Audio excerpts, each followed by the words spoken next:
Apakah kamu memperhatikan bahwa ada nggak tuh rekan-rekan di perusahaan kamu yang mulai nggak konsentrasi kerja, dikit-dikit lihat HP, sukanya mocok, dan malah main judi slot?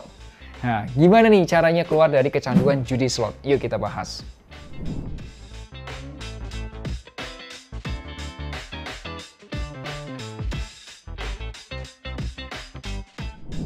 Hai, ketemu lagi nih bersama saya Melvin Mumpuni. Video ini aku buat karena aku ingin share masalah serius yang menyebabkan keuangan tuh berantakan dan terjebak pinjaman online, terlebih yang ilegal, yaitu kecanduan judi online. Salah satunya adalah judi slot. Jadi akhir-akhir ini kami di Finansialku banyak diundang perusahaan untuk sharing bagaimana sih caranya terhindar dari judi online, khususnya untuk karyawan Gen Z dan sales.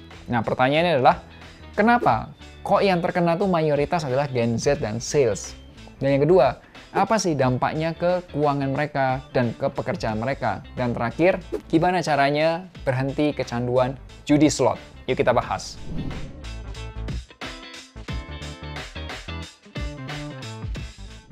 Judi itu adalah kegiatan yang sudah ada dari zaman dulu banget.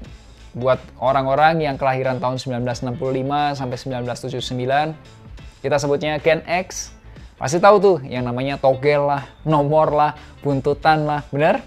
Kalau yang kelahiran tahun 80 sampai tahun 1996, ya istilahnya Gen Y atau milenial seperti aku, itu pasti kamu tahu yang namanya. Dulu salah satu temanku di kampus ada juga tuh kecanduan judi bola online gara-gara. Sekarang ini, buat yang kelahiran tahun 1997 atau Gen Z, itu kenalnya judi online yang jenisnya judi slot. Intinya, judi itu sudah ada dari zaman dulu, bahkan zaman orang tua kita. Nah, tahukah kamu pada tahun 2023, Indonesia itu menjadi negara dengan pemain judi online terbanyak se-Asia Tenggara, nomor 1. Dan kecenderungannya jumlahnya semakin meningkat. Yang lebih serem lagi kalau kamu lihat adalah jumlah transaksi judi online. Coba tebak, kira-kira berapa kerugian orang Indonesia akibat judi online? Tahun 2017, ya itu paling cuma 2 triliun. 2 triliun juga udah gede sih. 2018 naik jadi 4 triliun. Itu naik 2 kali lipat, 100%. Terus meningkat lagi saat COVID-19 tahun 2020 sampai 2022, naiknya tuh makin gila-gilaan, 104 triliun rupiah. Dan yang lebih gila lagi tahun 2023 itu jumlahnya 427 triliun rupiah. Vin, itu uang 427 triliun itu uang dari mana? Ya dari mana lagi kalau bukan dari pinjaman online ilegal. Ini salah satu pengakuan dari pemain judi online. Bayar utang di warung, habis itu ngutang lagi. Karena kan emang tiap bulan gaji minus karena buat bayar utang. Pokoknya kalau main judi itu udah pasti terlilit utang. Melansir dari sumber Tirto, temuan PPATK itu senada loh dengan pernyataan Karo Penmas Divisi Humas Polri Brigjen Pol Ahmad Ramadan yang membenarkan bahwa pelaku judi daring itu online, itu memang banyak berasal dari generasi Z. Alasannya kenapa?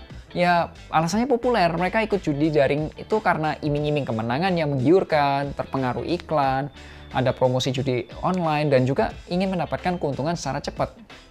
Ya itulah faktanya. Awalnya iseng-iseng, siapa tahu bisa menang, dapat uang banyak. Ya mungkin awal-awal waktu kecil menang ya, tapi ternyata pas dikasih pasangan yang gede, kalah nggak terima dong. Terus akhirnya apa? Pengen balas dendam, coba terus, jadi kecanduan. Setelah kecanduan apa? Habis uangnya. Terus apa? Minjem duit. Akhirnya terjebak pinjaman online ilegal. Akhirnya apa? Maksain judi online terus untuk apa? Bayar tagihan pinjaman online. Semoga yang nonton video ini gak ada yang terkena judi online. Setuju ya? Kalau setuju boleh kasih like-nya dulu dong.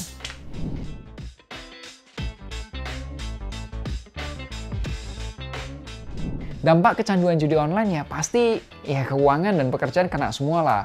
Produktivitas kerja sudah pasti turun lah. Kenapa? Sedikit-sedikit lihat handphone. Kerja nggak fokus, nggak mindful gitu kalau kata Gen Z. Bener nggak? Selain itu, ada dampak yang lebih parah. Berdasarkan jurnal pengaruh judi online terhadap lingkungan kerja yang disusun oleh Alfiah Aulia dan Hudi Yusuf, pemain judi online itu akan melakukan tindakan kriminal. Jadi boleh disimpulkan pada tindakan-tindakan fraud di perusahaan. Selain pada pekerjaan, kecanduan judi online itu juga bisa menyebabkan masalah keuangan, terlilit utang, kesehatan mentalnya terganggu, gangguan dalam kehidupan sosial, kesehatan fisik terganggu, kualitas hidupnya turun, dan satu hal lagi, pemain judi itu bisa terkena hukuman pidana. Apakah kamu pernah mengetahui ciri-ciri orang yang kecanduan judi online? Silahkan share pendapat kamu di kolom komentar.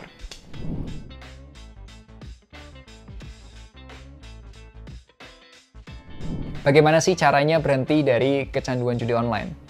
Saya sebagai perencana keuangan mencoba menjawab dari sudut pandang keuangan dan pencegahan. Tapi saya sarankan buat orang-orang yang sudah kecanduan, sudah kena nih, konsultasilah dengan psikolog, psikiater, atau juga mungkin ahli agama. Yang pertama adalah blokir akses perjudian. Ya, kalau kamu kesulitan ya udah lepas aja deh. Semua aplikasi handphone itu hapus semua deh, lepas aja deh. Akses keuangannya juga dilepas dulu deh. Jangan pegang akun bank terlebih dahulu. Yang kedua, konsultasilah dengan psikolog atau psikiater atau juga pemuka agama. Ya, gunakan terapi lah untuk menghilangkan kecanduanmu itu. Yang ketiga, cari pemicunya, cari tahu kenapa kok berjudi. Biasanya judi itu bukan melulu faktor ingin cepat kaya, tapi ada motif-motif lain. Contoh, saya ingin cepat kaya karena dirinya selalu diremehin.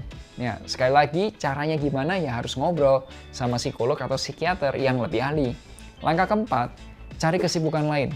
Ya, mulai lakukan tindakan-tindakan lain untuk mengobati permasalahan utama. Ya, misal kalau kamu diremehkan, ya kamu perlu melakukan sesuatu yang membuat prestasimu lebih tinggi sehingga tidak diremehkan.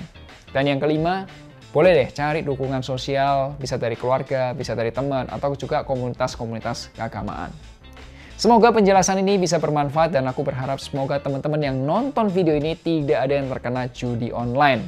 Jika kamu ingin mengundang aku atau juga finansialku.com ke acara in-house training, perusahaan, atau juga persiapan pensiun, boleh hubungi Finansialku di nomor WhatsApp berikut ini atau juga di link berikut ini. Ingat selalu, hargai kerja kerasmu, share kalau kamu suka video ini. Sampai jumpa di Melek Finansial hari Rabu depan. Akhir kata, make a plan and get your financial dreams come true. Tonton juga playlist perencanaan keuangan.